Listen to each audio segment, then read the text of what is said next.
नमस्कार दोस्तों, राजस्थान की राजनीति में हाल ही में क्योंसर उपचुनाव के परिणामों के बाद जो सियासी विवाद उभरा है उसने राज्य की राजनीतिक माहौल को काफी गर्म कर दिया।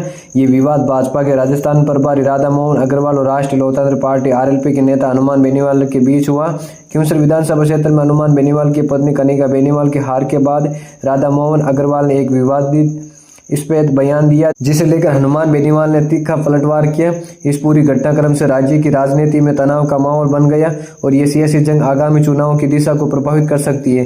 क्योंसर उपचुनाव में हनुमान बेनीवाल की पत्नी कनिका बेनीवाल को भाजपा के उम्मीदवार रेवंत राम डांगा से हार का सामना करना पड़ा। जीत के बाद भाजपा के प्रभारी राधा मोहन अग्रवाल ने एक बयान में कहा, हमने एक चूहे को शेर बना दिया था, लेकिन क्योंसर की जनता ने उसे फिर से चूहा बना दिया। राधा मोहन का यह बयान सीधे तौर पर हनुमान बेनीवाल और उनकी पार्टी आरएलपी पर था। उनका कहना था कि क्योंसर में आरएलपी की हार भाजपा की बड़ी जीत थी, क्योंकि कांग्रेस और आरएलपी के वोटों को पीछे छोड़ते हुए भाजपा ने इस सीट पर जीत हासिल की। राधा मोहन के इस बयान ने राज्य में सियासी हलचल पैदा कर दी। उन्होंने ये भी कहा था कि क्योंसर की जनता ने उन्होंने ये एहसास दिलाया कि जो नेता कभी शेर बनकर उभरा था उसे फिर से चूहा बना दिया गया। ये बयान केवल एक चुनावी जीत की खुशी नहीं है, बल्कि एक प्रकार का अपमान भी था, जिसे हनुमान बेनीवाल और उनके समर्थकों ने बहुत गंभीरता से लिया।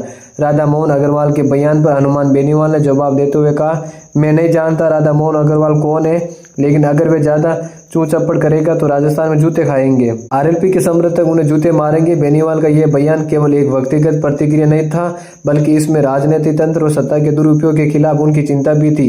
उन्होंने ये भी कहा कि चुनावी प्रक्रिया में सरकारी मशीनरी का दुरुपयोग हुआ था, बावजूद इसके उनकी पार्टी ने 15,000 वोट ज्यादा प्राप्त किए थे।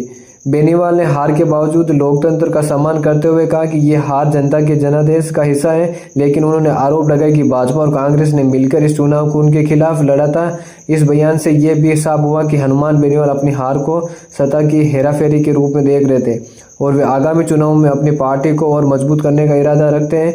राजस्थान की सियासत में ये विवाद एक नई दिशा दिखा रहा है। भाजपा और आरएलपी के बीच ये टकराव आगामी चुनाव के लिए महत्वपूर्ण साबित हो सकता है। जब भी कोई राजनीतिक दल इस तरह के तीखे बयानों और आरोपों का सामना करता है तो ये न केवल उन दोनों दलों के रिश्तों को प्रभावित करता है, बल्कि राज्य के पूरे राजनीतिक माहौल को भी बदल देता है। इस मामले में हनुमान बेनीवाल की प्रतिक्रिया ने साफ कर दिया कि उनकी पार्टी और भाजपा के बीच राजनीतिक संघर्ष और बढ़ गया।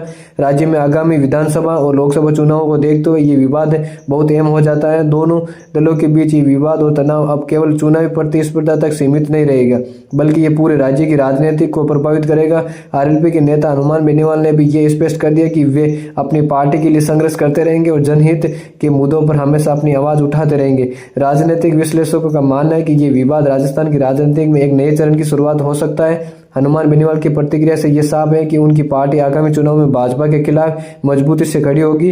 वहीं राधा मोहन अग्रवाल का बयान और उनकी पार्टी की जीत से भाजपा ये साबित करना चाहती है कि वे राजस्थान में मजबूत स्थिति में है। ये सियासी टकराव और बयानबाजी अगले कुछ महीनों में और भी तेज हो सकती है, क्योंकि राजस्थान में राजनीतिक दलों के बीच आरोप प्रत्यारोप की कोई कमी नहीं रही। वहीं यह भी देखा जाएगा कि जनता इस सियासी जंग को किस तरह से देखती है। जी हाँ दोस्तों, ऐसी तमाम खबरों के लिए हमारे चैनल पर जुड़े रहे। वीडियो को लाइक शेयर कमेंट कीजिए, चैनल को सब्सक्राइब कीजिए। धन्यवाद। जय हिंद, जय भारत।